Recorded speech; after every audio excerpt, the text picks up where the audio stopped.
Hey y'all, Olivia Hermosa from TikTok. If you like those true crimes and verified stories, make sure you smash that like and subscribe button to PettyTupacTv. What up, though? You already know how I go. Make sure you smash like, subscribe, comment. I don't care what your comment, as long as your comment you dig. If you make it 2 minutes into the video, hey, make sure you press like, because you basically stealing, man. Drop a comment, for sure, for sure. This is about serial killer Anthony Guy Walker. I'm going to read y'all an article from LeonConnect.com, the Daily Telegram. Definitely going to read you this article, and then I'm going to go into the conversations that me and him had over JPay, and also I'm going to post them just so you know I'm not capping about none of this stuff. This article was written by Dennis Pelham. All right? Family of 5 murder victims spoke of the pain they have suffered for more than 30 years before admitted killer Anthony Guy Walker was sentenced to 3 life terms in prison without the possibility of parole in the Lenawee County Court jail. This does not give me peace of mind because you will never be able to do this to another family again. Joanne Kimling told the man who killed her 19-year-old sister, Teresa Carey, in 1979. The pain you caused my mother for all these years, I now wish on you, said her brother Bob Carey. We want you to know Arlene is still with us, said Chris Ferron, a relative of 1975 murder victim Arlene Salcido, who was 24. Francisco Torres said the remains of his sister Yolanda Torres Madison, 24, and her 10-month-old daughter Jessica can now be cremated and the ashes spread with their parents in the mountains of Puerto Rico. There is some solace and peace there, he said. Walker, 53, was led out of the courtroom under heavy guard. He made no statements before the prison terms were handed down. He has been in prison since 1996 for a first-degree criminal sexual conduct conviction in Wayne County. The mandatory life terms handed down by Judge Timothy P. Pickard for the murder convictions are a guarantee he will never be released. Family members called details of the victims' lives and the years of heartache as the cases went unsolved until Walker was formally charged last year with a 1979 triple murder in Adrian. He admitted 3 other murders going back to far as 1975 in a plea agreement reached last fall after public defender Robert Jamison opened negotiations between Walker and prosecutors. Walker pleaded guilty December 8th to 3 open murder charges. Walker admitted the January 15, 1979 murders of Yolanda Torres Madison and Teresa Carey. They were shot to death in Madison House on West Maple Avenue, across the street from Lenawee County Jail. Madison's daughter Jessica died in a fire after the women were killed. Walker said he murdered the women during the robbery at Madison's home. He also pled guilty to the shooting death of Floyd Betty, 28, and Betty Clinton's area home on March 1st, 1979. He said he was paid $2,000 by an unnamed man to commit the murder. Walker also admitted involvement in the 1975 murder of Arlene Salcido of Adrian and the 1986 murder of a prison inmate, Daniel Staggs, 40, at Jackson Central Prison Facility. The tragedy here is enormous. Pigger said after family members finished speaking, these people didn't have a chance to live life. You took that away from them. Several family members spoke directly to Walker, who sat with his hands folded in his lap, looking straight ahead. Tony, turn around. Look, this is what you took away, said Francisco Torres, holding up a photograph taken of his sister Yolanda the day before the murders. You are vile. You are a vile individual. That's what you are, vile, he said. Bob Carey called Walker a weak man who preyed on women and children and victims he could attack in the dark. You are a sick animal that deserves to die a cruel death, Bob Carey said. Before handing down the sentences, Picker told Walker it appeared he feels no remorse for the deaths and suffering he caused. He also assigned blame to Walker for the death of the 10-month-old girl he avoided admitting in the plea bargains. The house where he killed Yolanda Torres Madison and Teresa Carey was set on fire to cover up the crime, and as a result, the little baby died, said Picker. Family and friends of the victims who crowded the courtroom for the sentencing lingered afterward to talk and share feelings of relief. They also took turns thanking and congratulating police and prosecutors who investigated Walker and assembled evidence for the potential trial. Adrian Police Chief Terry Collins helped keep alive an investigation of the Carrie Madison murder case.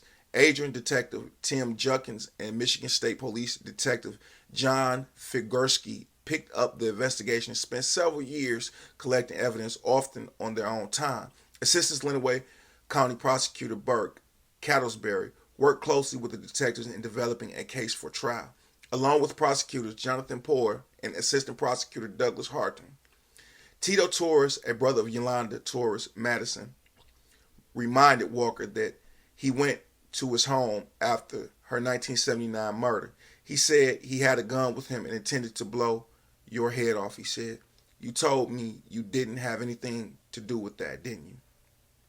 Francisco Torres apologized to the Carey family for not preventing the murders. He said he went to his sister's home the night of the murders and felt something was wrong when no one answered the knock at the door. He also pounded on the front door and saying the curtains were pulled shut. If I kicked the door open, Teresa would be here, he said. Deb Carey, who was married to Bob Carey, also felt remorse for 32 years for not stopping her best friend, Teresa Carey, from going to the house where she was killed that night. She said that they had spent the evening and drove with Teresa Carey to the house on West Maple Avenue to check on their friend, Yolanda Torres Madison. I just froze. I can't explain it to you. Something just said don't go in that house, Deb Carey said. She asked her friends to drive her home 3 blocks away. They sat in the driveway and talked in a few minutes, she recalled. She asked Teresa Carey to call instead of driving back to Yolanda Torres Madison's home. I have lived for 30 years wondering what if, she said. I didn't get to help my friend that night. That's what friends do, take care of each other, she said. Speaking directly to Walker, she said, defiantly, I survived you. Walker, I don't know you. You didn't get to kill me that night. Bob Carey said his sister's spirit has been kept alive by our family. Teresa does not live in our hearts and the stories we tell our children. She lives on us. I wish Michigan had the death penalty. Unfortunately, we don't, he said to Walker. I wish eternal pain upon you. Unlike the other people, may God never forgive you. Shan Lynch, her sister Teresa Carey, recalled telephoning her parents every year on her sister's birthday and the date of her murder and asking if she was okay. She will always do her best to tell me yes. Some years were harder than others, Lynch said. After every call, every year my heart ached for what I couldn't do for my parents. The man who created the sadness in our family, he needs to be held accountable. Jameson, attorney who negotiated the agreement, said Walker intended to continue working with police to resolve other old murder cases in Michigan and other states he claims to have been involved in. Jameson said he hopes cooperation will help other families put to rest their uncertainty. Walker's reward is to be returned to normal prison setting, he said, after spending more than a year in segregation during the final phase of the murder investigation. So he gave up all that information to be housed in a regular prison. All that information to be housed in a regular prison. He also had assault on some girls that he picked up downtown. They were between the ages of 17 and 19. He drove them back to a house, sexually assaulted one of them, so he was already in prison. And then even prior to that, he had a 3rd-degree attempted sexual misconduct. His whole life has been sexual misconducts, period. Just blatant sexual misconducts. Definitely deranged, definitely different, but I did have a chance to speak to him. I'm going to tell you some of the stuff that I asked him, and then he replied to me. He really straightforward, and you could feel the demonicness in him. This J-Pay response, he said, greetings. I'll answer a few more of your questions now. I have to tell you, some of your questions are quack. I think that means crazy. he want to talk.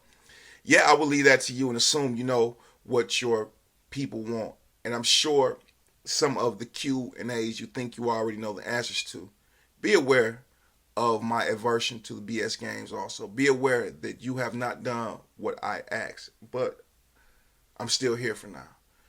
He ended up congratulating me in another letter because I did keep my end of the bargain for him.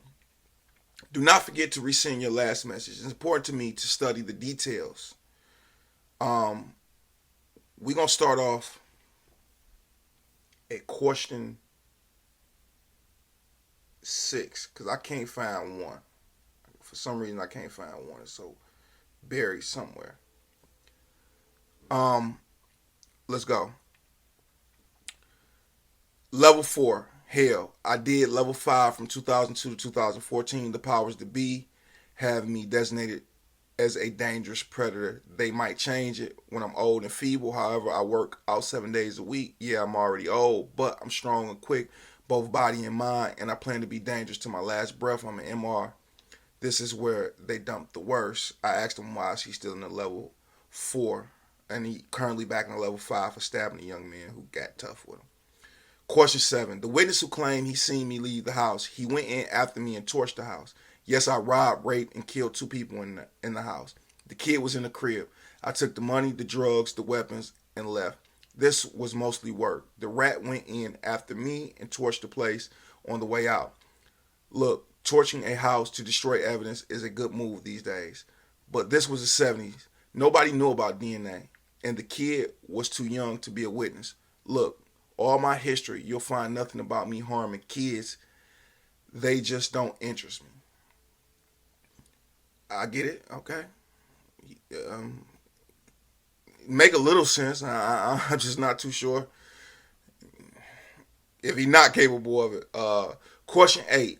It was an empty class storeroom. I asked him something along the lines of, what was his first sexual assault? It was an empty class storeroom. We messed around in there, me and the teacher, but all she would do was hand jobs and blow jobs. She wanted to stay a virgin. I wanted that cherry. So I set her on the desk and reached for her panties. She said no. I slapped her. I lifted up her skirt and reached. She said no. I slapped her harder. She laid back on the desk. My first rape and my first cherry. She and I went back to the same room 2 more times, and each time we had to do the slapping thing before sex. Then they changed the lock to the door. Question number 9. As a kid, I victimized both kids and adults. As an adult, I just worked on other adults. When you ask if all my victims were females, we have to break that down. If you're talking rape, yes, females. However, in here, sometimes you just need a warm, wet place to If you're talking murder, I did more dudes than chicks. I don't bother to break down robberies, extortions, blackmails, etc. You're not really interested in all that. Question 10. Bruh, I cannot fall back on that excuse or justification of being molested. But no, I have never been a sexual victim. When I was in a kiddie jail, a dude got in the shower with me and tried me. I stumped him so long and hard to heal in my right foot took 2 months to heal. The only reason I stopped stumping him is actually I thought he was gone. When I was 16, I was out in San Diego, California. Another dude tried me. I robbed and killed him. Hey, I've been stabbed a few times and shot twice. Even then, I was not a victim. I'm going to pull up now. I got some to do. You be real and be safe. Red. So let's go on to question 11. I was raised very hands-off. He said, in question 11, I think I asked him how he was raised. He said, I was raised very hands-off. We always had a home and food. Yet the old man was not there most of the time, and my moms didn't want to be bothered when she was there. Example, at one point in her life, she was a chef, but I did 90% of the cooking in the house. But I honestly believe she gave all she could give.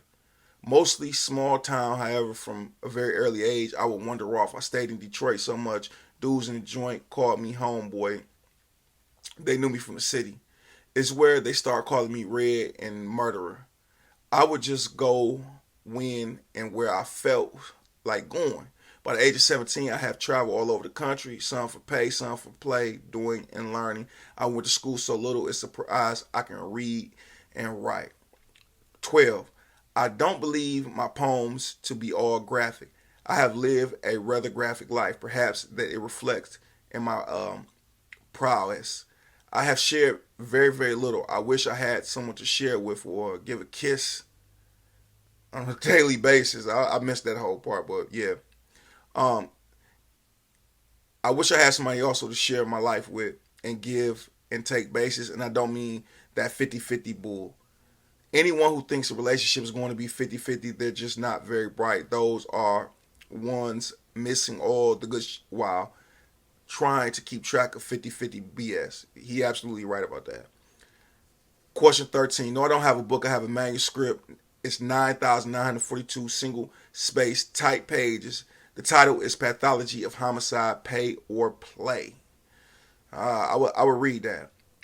When I'm working, no preference. I just wanted to get paid. Of course, I enjoy my work. When I'm at play, yes, I have preference. I like to hunt and play with criminals. 95% of my victims were in life in some way. More of a challenge. And theoretically, yes, likely to report. Also, I more easily fit in with criminals. 15. Why? Because I'm a deviant and you can possibly believe all monsters are ugly. I was real good looking kid and always had willing partners whom enjoyed. However, it was enough. It was never enough. So I had asked him, did he think he was a monster, so on and so forth, what happened to him as a kid. 16, yes, I am heterosexual. However, life in this cage is a different reality. Back when I was younger, sometimes I just needed a warm place to. I asked him about the Steph of Dags. He said Stags in Jackson Prison. Stags was business. He didn't do anything to me, just business. 18, you ask if prison made me worse. The hell does that mean? I had committed rapes before I went to prison. I had committed murder, some for pay, some for play, before I went to prison. I did more of both when I got out. What does worse mean? The problem may be that you've never studied or nor interviewed anyone like me. Question 19, do you have any regrets? Of course. Who is without regret? Only the liar or unaware moron is totally regret-free. I regret not being more organized and methodical. I should have had a much longer run, more time to explore the darkness. Yes, I have true regrets. Enough for now. I'm closing out. I appreciate you for keeping your word. Dog off his rocker. Let's go down to question 20. No, I wouldn't claim to have stronger urges than the normal individual. I am just ready and willing to sate my urges. I think he meant satisfy. I don't do unfulfilled, and I don't understand the willingness to accept unfulfilled desire, hunger, or need, yet so many are so damn willing to be denied that. Normal individuals be damned. 21. Never forget they are human beings subject to laws of nature. No one treats me with disrespect. I am soft-spoken man. I very rarely raise my voice and never when angry. I don't abuse my station and will always reject anything even close to abuse directed towards myself. 22. I work out almost every day, and most days I work more and more and more. Watch TV shows, so on and so forth. This is how I pass time. 23. I'm doing life 4 times. Rehabilitate these nuts. Yeah, that's how I feel, bro. To understand me is to understand there's no rehabilitation for me. I am different. I am not saying better. I am not saying right. Just different. A normal individual? Thankfully, hell no. Example, you said to me that Schoolcraft said use red's a cool but dangerous. Look at the statement. It's a paradox, or is it just different? People who know me love me or hate me. Fear causes most to get to know me. Rehabilitate the word, I'll pass. 24. Religious groups, of course not. I don't do leaders or bosses. Dudes have been trying to get me to join something since I was 13, 14 years old. They've seen the work I put in and tried to enlist me. And religion's not for me. I've studied many, was unable to believe in any. Let's go down here. I want to read his poem. Let's read his poem real quick. Life in the palm of hand, pretending to pretend, the beating of the heart, living the joy of death, of course, is not pretend. Taste the reality, give a dark, bloody kiss, a life spent on her back, legs open while mine closed, softly open her throat, blood upon lovely breast. Pretending to pretend, heart no longer beating, yet legs still wide open. Give one last bloody kiss, living the joy of death. Of course, it's not pretend. Red. Becoming did not see it coming. The reasons for surprise, accepting of the lies while running through darkness. Reality of hope crushed by poor decisions. mocked with foolish visions. It's getting dark. Marked by foolish visions. While standing on darkness, can always feel the pain. Digging out from the core, soul cannot hold more while sitting in darkness. Fighting for the lost cause, ugly move gains a win, notwithstanding the sin while laying with darkness. Ending all the motion, letting go of the dread, whispering to the dead while becoming darkness. Becoming darkness. Alone and silent at the back of my cage, alone and silent. So consumed by rage, thugged out, got no more tears. Nothing is left but counting these years. Alone and silent at the back of my cage. Alone and silent, so consumed by the rage. Foolish to try to touch the sadness. Now, all I got is borderline madness.